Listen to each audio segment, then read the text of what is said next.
What's up, guys? It's over here, and welcome back to Driven Affairs. Tuesday. Let's go.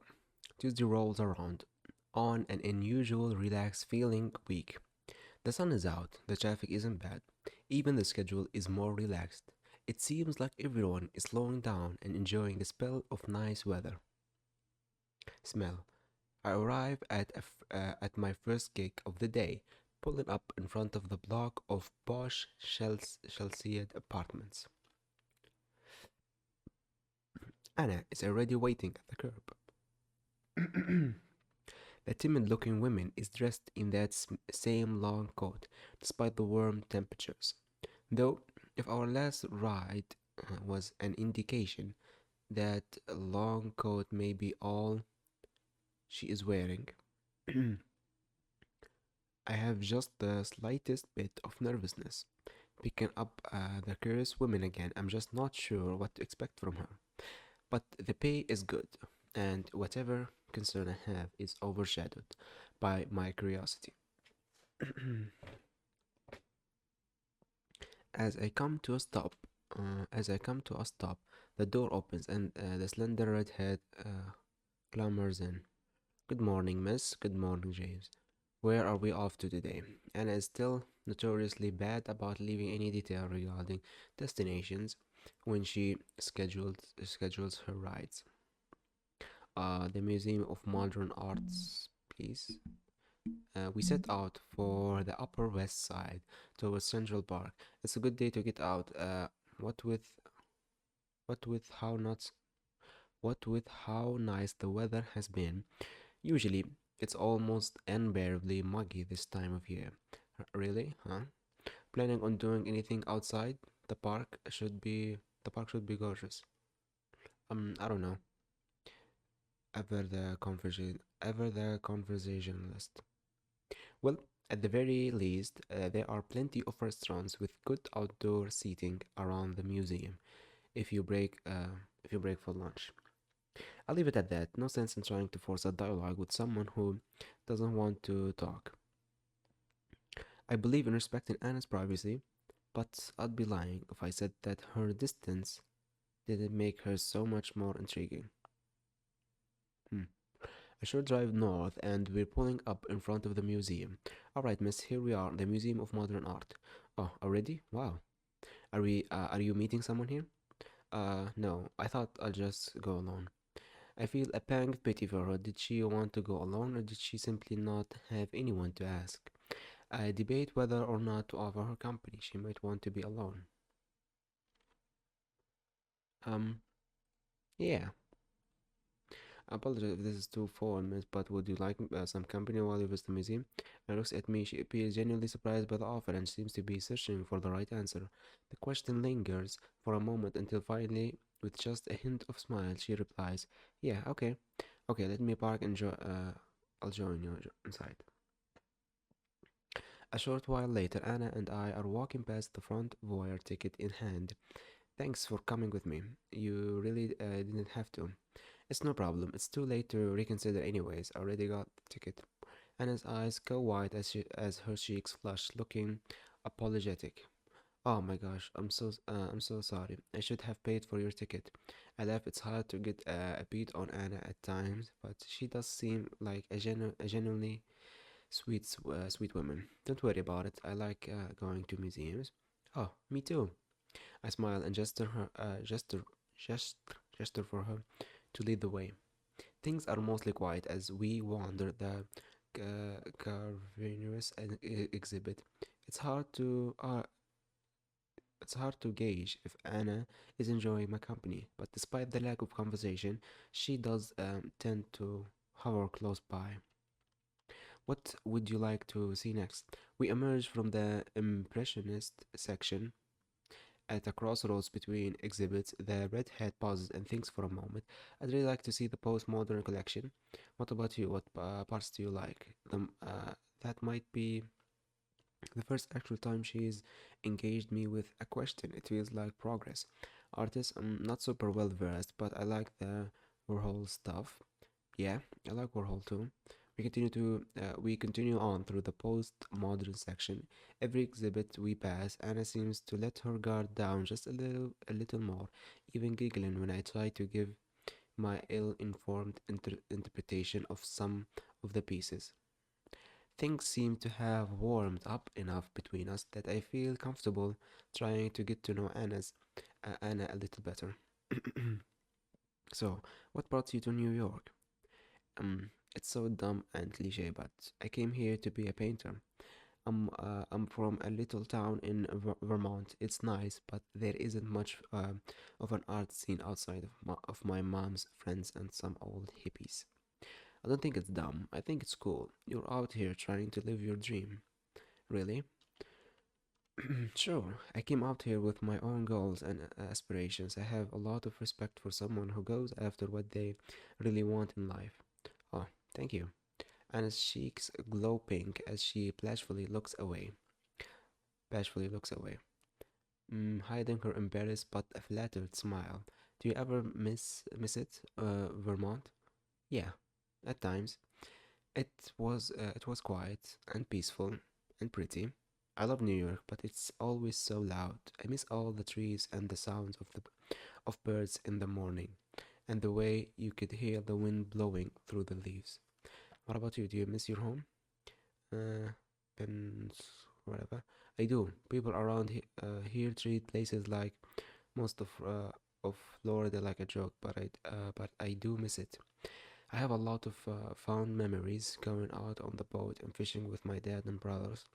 Big neighborhood cookouts where everyone bragged about their unfinished project cars. It being warm all year round. And the racing, it's hard to find places to really open up a car's performance in the bumper to bumper traffic of the city. Oh gosh, you raced? I don't even have my license. Really? But you're 20. I see how you could get by without a car in the city, but what did you do when you were in Vermont? Just rode my bike. Even in the winter? Yeah, you just wear a coat. You're a different kind of animal, Anna. She smiles bashfully. As we're traveling down a long marble hallway, her phone chirps, checking it. Her mood suddenly changes. I have to use the restroom real quick. I'll be I'll be right back. Okay, I'll be here. Anna scurries into the ladies' bathroom and I walk over to it at a nearby bench. Eventually my own phone chirps and as I suspect it's Anna, though her message is just a little concerning. Anna, can you come into the bathroom please? I need help. Oh, you need help, you say? She wants me to go into the women's bathroom. What on earth could she need me for in there? You into the women's bathroom? What is it? Is there someone else I can get for you? Can you just come in, please? I don't think there is anyone else in here right now. I groan. This was shaping up to be such a nice, quiet morning too. With a deep sigh of resignation, right? Maybe. And my cheeks already turning red, I get up and walk to the door. I look around, hoping no one is watching, and give the door a stiff knock, cracking it open just enough to call in. Hello, is anyone in here? I hear the quiet, timid voice of Anna echo through the bathroom. I think it's just me, James. With a great trepidation, I enter the forbidden sanctum of the ladies' restroom. Anna, are you okay? Yeah, it's just someone stole my coat. I approach the stall. The small, the small woman voice is coming from, expecting some other women to emerge from another stall at any moment and start screaming bloody murder. Okay, and that was all I had on aside. That was all I had on, aside from my stockings and a collar top. Never a dull day driving, Anna. I have so many questions, but I try to stay professional. It's not like I have never had a strange request from a client, and for now, I just want to get Anna and get out of this damn bathroom. Okay, here, take off my suit jacket and hand it over the top of the stall. Anna grabs it and pulls it over. Hmm, Trick's cute. A moment later, the woman emerges, my coat looking large and baggy on her, but doing a passable job of covering up. In the back corner of my mind, I feel my animal brain stir, aroused by Anna's nakedness and vulnerability. My eyes momentarily drift to her soft, silky legs, but I push those thoughts away. Anna doesn't say a word or make eye contact. Her face beat red with embarrassment, but her big aqua blue eyes flash to mine for a moment, and I see something else in them as well. Was it lust? But the moment passes as I shepherd, yeah, as I shepherd her out of the bathroom, breathing a sigh of release to escape unnoticed and not walk out into a posse of security guards. As we're leaving, I also notice Anna still clutching her phone. It strikes me as a little odd that her only article of clothing would have been stolen, but not her phone. Oh, did she did it on purpose? Can we leave? Of course. I gesture towards the exit and walk Anna out of the museum, hoping it's not abundantly obvious that my lovely companion is naked underneath the jacket, aside from a pair of white stockings and her collar.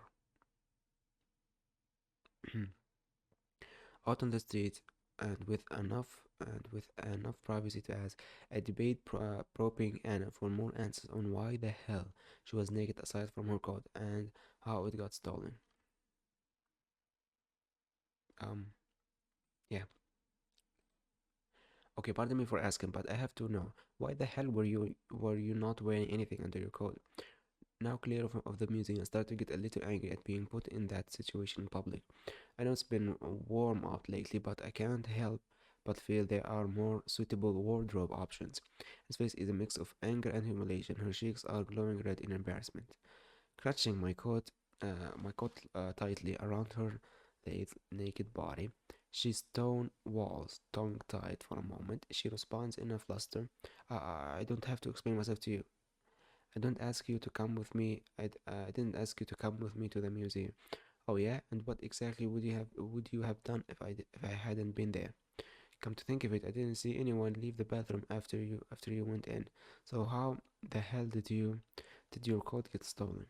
Anna stops in her tracks, a look of guilt plastered on her face as she ser- as she searches for an excuse. Yeah, I would like you to take me home now, please. Gladly, miss. I gestured towards the car parked down the block. Anna, now very clearly upset with me, maintains a healthy pace at clearly having no interest in being any closer to me than she has to. The driver back to her place. I drive her back to place. Is l- the drive back to her place is long, quiet, and awkward. Thursday. It's morning. It's mid-morning on Thursday, and I'm back in Chelsea, waiting outside of Anna's apartment. Mm, was there any better option?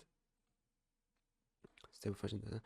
Burning some kind of explanation for those hopes I'm jumping through, but I'm under pressure.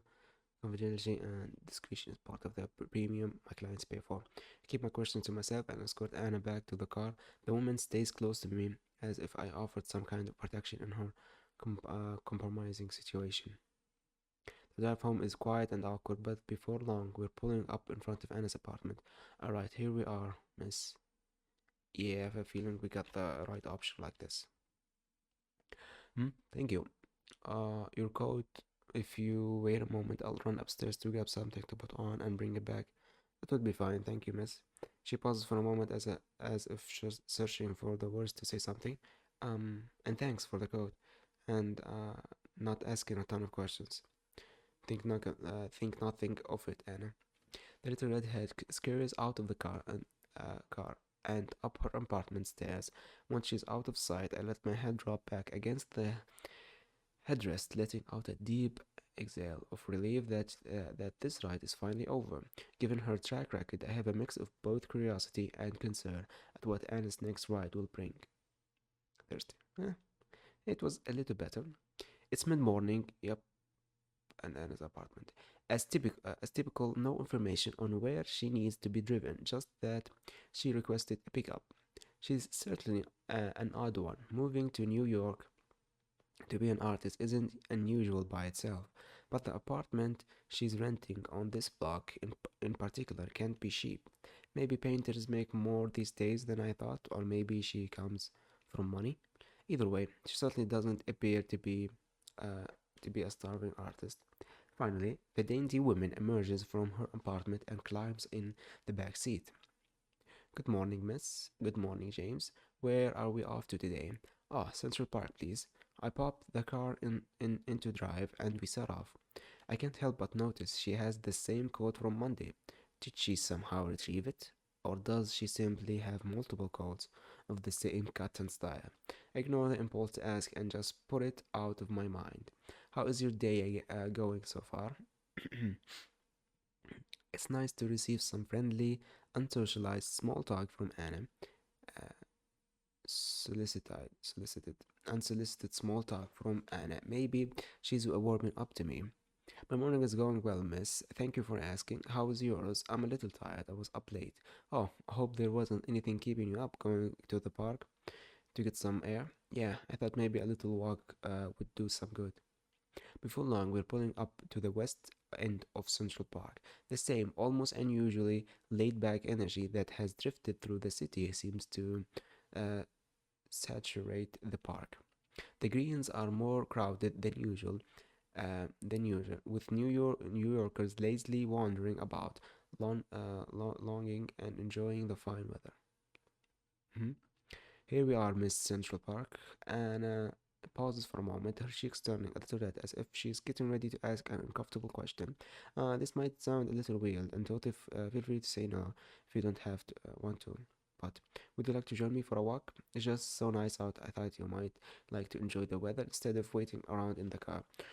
Sure, a walk would be nice, miss. Let me drop you off, and then I'll go park and join you. All right. A short time later, I'm meeting Anna back at the West End entrance, finding her sitting on a bench and just watching people go by. All right, shall we? Standing, she nods, and we set out. We set out down on one of the many meandering paths under a canopy of trees. You couldn't ask for a nicer weather. Anna and I stroll along, not really saying anything to each other. We're walking for several minutes when I decided to try and break the ice. So, aside from being a painter, do you have any other hobbies? It's silly, but I like to play computer games. Really? What kind of games do you play? Well, I like those online role-playing games a lot. There's a one I'm really into called Sorcerer Quest 3. Oh, yeah. Yeah, it's this big open world adventure game where you create a character and can go on quests with other players. There are all these different magical lands you can explore and items and treasures you can collect. I play this dancing fire sorceress who commands all the power of fire through her dance moves. I'm level 89 right now, which is pretty high on the leaderboards, but I play it like a lot. I'm a little surprised. I don't think I've never heard Anna talk so much before in a single exchange. I guess the trick is to find what she's passionate about, and clearly she likes this particular game. I let Anna go on about her dancing fire sorceress, Kashina. Let her tell me about all the quests she's been on and why her avatar is such a badass. Gosh, I'm so sorry for talking Rui off. Do you play any video games? I do, as a matter of fact. Games aren't really my thing. Yeah, I do. I do, as a matter of fact. I don't get to play a ton these days on account of being busy with work. But every now and then, I still like to get into it. As a matter of fact, I used to be really into Sorcerer's Quest 1, but I haven't gotten to play 2 and 3. Really? No way. Stay away from 2. It was a total train wreck. The pay-to-play system was so broken and the leveling was weak. What kind of character did you play? I was a shape-shifting druid from Molder Khan. Cool. What was their name? I don't don't want to say. Why not? It was a period of time ago when I made a character, and the name is kind of crude and immature. Oh, come on! I play a ton of MMOs. Trust me, I've seen it all. All right, I'm not proud of this, but his name was Astlord, Destroyer of Moms. Anna nods politely, but I catch the amused little smirk creeping across her face. That that is certainly colorful. After some time, while passing a patch of trees, Anna's phone chirps. The woman looks at the incoming message with a peculiar expression. James, could I ask a favor of you? Of course, anything. Actually, no, never mind. Forget that I asked. Really? It can't be that big of a deal. What is it? Okay, but not here. This way. I think she has like a game on her phone that she does. That's why. And turns and wanders off the path towards a rock wall and a thick patch of trees. Nervously and not entirely sure what I just got myself into, I follow. Anna looks around nervously. I do the same, knowing how it might look if a man follows a woman to some secluded out of view spot in the park, but it doesn't appear anyone is paying attention to us. The redhead leads me behind the rock wall and looks around to make sure we are alone before handing me her phone. Wondering if I could bother you to take some photos of me. Of course, for your social media. Not quite. It's for and it begins to turn a healthy shade of pink. It's for my digital fans page. Yeah. Oh, digital fan, an adult social media page where women can post provocative or erotic material to select subscribers and clientele. Yeah. What the fuck? The one that what is it called? I forget the name of the real one in real life. What the fuck was it called? Something fan. I forgot it. You have a digital fan page. She nods, too embarrassed to speak. Her face beat red as she holds out the phone for me to take. I gather from her body language and expression that these photos are likely to be an erotic nature. On one hand, I am almost frighteningly eager to see Anna naked and exposed in a provocative or compromising position. On the other hand, this favor is clearly beyond the scope of my service as a driver. It would be professionally inappropriate to act as Anna's impromptu pornographic photographer. I consider what to do until finally take the phone, decline. You kidding, man? Of course. Despite any reservations I might have, my desire to see what the woman is planning for her adult social media account is too much to resist, and I reach out and take the phone from Anna. She steps back and slowly undoing her coat and letting it slide off her slender shoulders, revealing she was wearing almost nothing beneath it. In the bright midday sun, the beauty's near naked body almost glows, unclothed. She seems almost natural in these dense, dreamy green space, as if she were some mythical forest nymph that I stumbled across. So embarrassed, and I can barely make a few fleeting glimpses into my eyes, much less speak, as I take her in. Despite her apparent humiliation, I can't ignore her nipples. It is comfortably warm out, and the fact that the fact that little berries are standing proudly erect through the thin tape covering her areolas is indicating she doesn't find our situation unpleasurable. I wonder if, despite her shame in exposing herself to a near stranger, is Anna aroused by this. It only adds to my growing suspicion that beneath her humble, mild mannered exterior, Anna Schreider might be into some very kinky stuff. Now that's a shot. Now that's a fucking shot. I have to. I had to take a picture. Oh yeah, I should have done it like this. Okay. There is no word between us. Anna strikes some pose, and I take a series of photos on her camera. Leaning against the old brick wall, the redhead pops her ass out, her pink cheeks bursting from her tiny skirt. She rocks her hips back and forth, her butt swaying lazily. It's a freakish moment where I can hardly believe this sensual creature is the same timid woman I was walking with just before. Like, don't be afraid to get some different angles. Now that's a good angle, man. That's an amazing angle, actually. Yeah.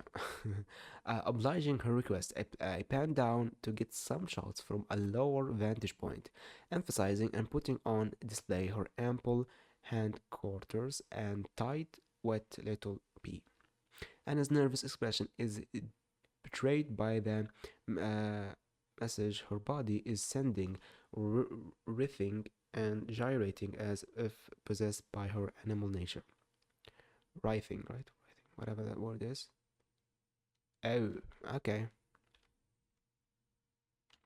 You know what? I think I'm liking Anna the most right now.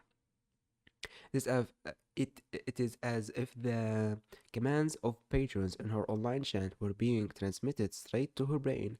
Her moves fluid and well practiced. She crouches down, exposing her now dripping slit, while her face twists into shameful displays of passion. She appears both sensual and vulnerable, scared yet excited. I do my best to maintain my composure, but it's hard to ignore my own urges, sensing the closeness of the seemingly ready woman. After a dozen or so different poses, probably a few hundred pictures, Anna finally steps forward, silently reaching for her phone. Would you mind turning around while I dress? It's an odd request given I have seen just about every inch of her stunning body at this point, but I face the other way while she collects her coat. Okay, thank you. I turn back around to address Anna, looking up at me attentively. I'm ready to be driven home now. Anna is quite quiet the rest of the walk back to the car. The red glow never leaves her cheeks, clearly still embarrassed at me seeing her nearly naked. But oddly, she walks curiously close to me on our trek back to the car, as if I offer as as if I offer some kind of protection against something, or like a pet not wanting to stay far from its matter. Cool. Uh, we're gonna end this episode right here. Thank you so much for watching. Leave a like and a comment if you enjoyed, and subscribe for more videos like this. Goodbye.